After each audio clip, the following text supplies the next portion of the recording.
Vážení přáteli! To nevadí, jenom se hodně opakovat, je to neslušný. Tak teďka, já vezme nám vystoupení začali, tak vám zatančí a zahraje tady místní školka. Takže jim všetci pleskajte, až toho máme dětská radost. No tedy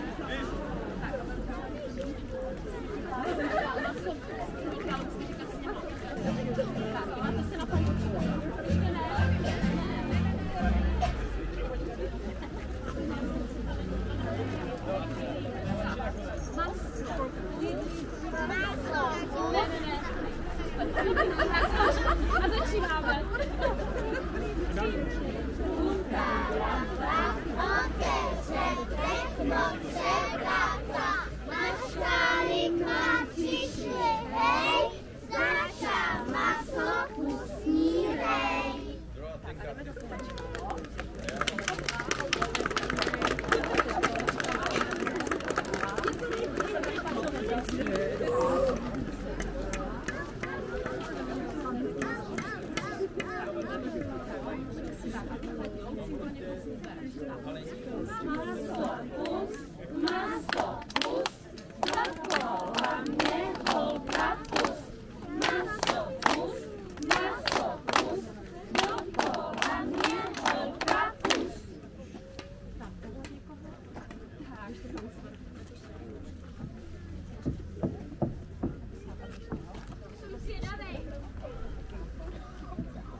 já si myslím, že tohle to zaslouží obrovský potlesk pro naše nejmenší občanky.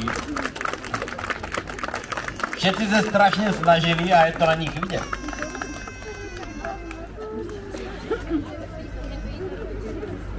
No a včíl, abych tak nějak začal ten náš konec masopusta. Tak dobré den, všetci sousedi. Rádi vás všechny vidíme. Pojďte blíž, pojďte sem. My vás vlastně neokousnem, že já? Poslechněte si novinkem naší malé dědiky. Néprv na jaře, no co pak se nestalo. Vochodnice po dlouhým zkoušení konečně zahráli divadlo. No byla to velká zábava, při prémiéře pranovala v Kulturáko výborná nálada.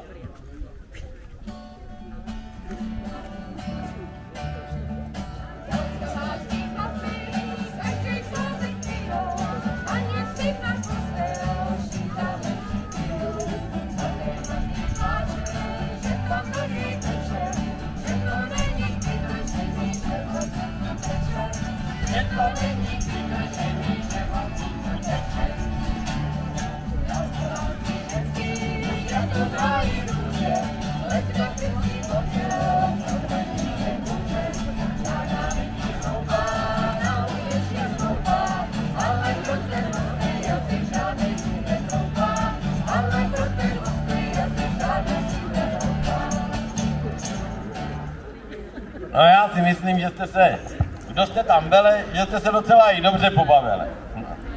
No a pak šlo všecko jak na drátkách, jako každý rok. Odvítání v občánku, košto vín a pálení čarodějní. No, v podstatě další krok. Až přišla sláva největší. Hasiči měli 150 let od založení výročí. To bylo papalášu, to bylo sláve. Starou hasičskou stříkačkou táhle koně a ne krávy. Ale ne, nebudeme si z toho dělat šprýme. Že to bylo dobrý, to tady všetci víme. A hasiči a hasičská technika z celého okresu předvedle to pravou nobleso. A aby jsme vám ukázali, jak to tehdy probíhalo, tak jsme si tady připravili takovou malou parádu. Ukážeme vám takové pěkné, malé hasičské zásah. Tak chvíli vydržte, hnedka to pustíme.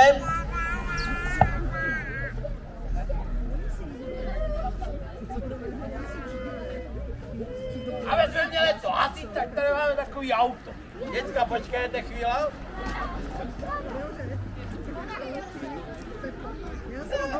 Ono to nehodí.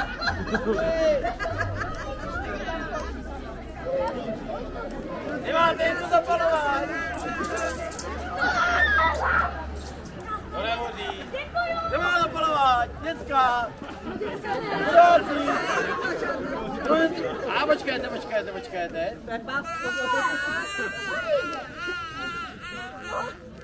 No konečně.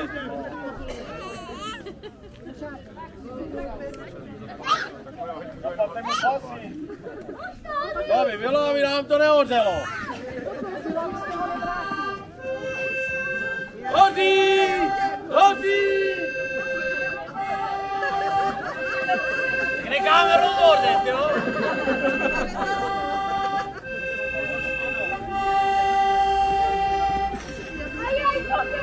Hodí nám to! Musíme foukat. Hodí! Ježišmarja, auto nám hodí! Poblast! Hodí nám to ti hasiči asi nějak odbrdo.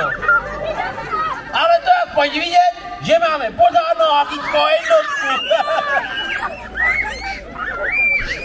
No to je divný, oni se neznají, oni jak vidí ho, tak stříkají, kam to jde. Dobrý? Auto zajištěný? Není to na baterke? Ne? Dobrý? No.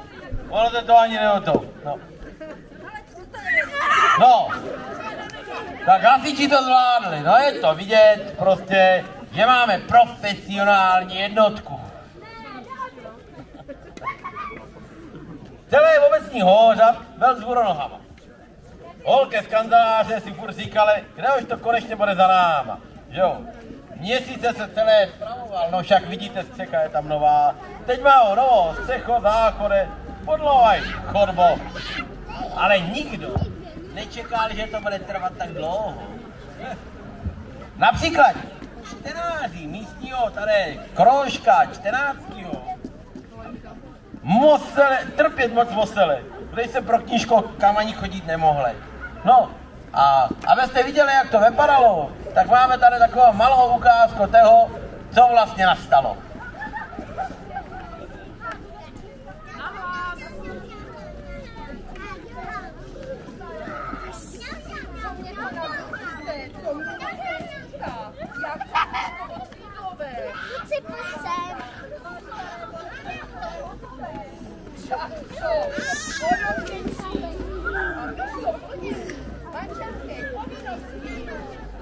Je to jedno, ať se třeba posere.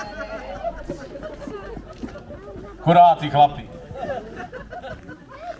No, abych vám pravdu řekl, tak co máme dál? Líto proběhlo tak, jak proběhlo, ale v říjnu si zase seniori ožili. Poseděli, popili, no a i pěkně poklábosili s panem Nechutou. Zakózelili si s kózelníkem, zaspívali si dobrou muzikou. No a abych nepozapomněl, hovořit nám hodělal ten nový autobusový zastávky. No a k témotě zálivek, jenomže od té doby se začaly tohlat po Kynicách nějací takový divní lidi. Jo.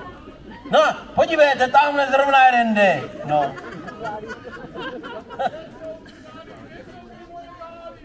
No, naštěstí máme dokonalou informační službu.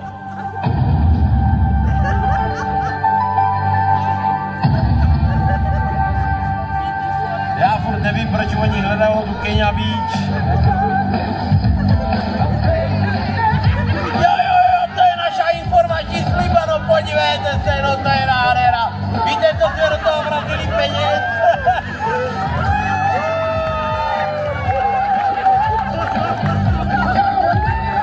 My do ní říkáme Pamela, víte? No, neběžela okolo vás, tak se nebojte ji plesknout po říti, ona je na to zvyklá, víte? Tak pojď, já ti ukážu správnou cestu. Pápa.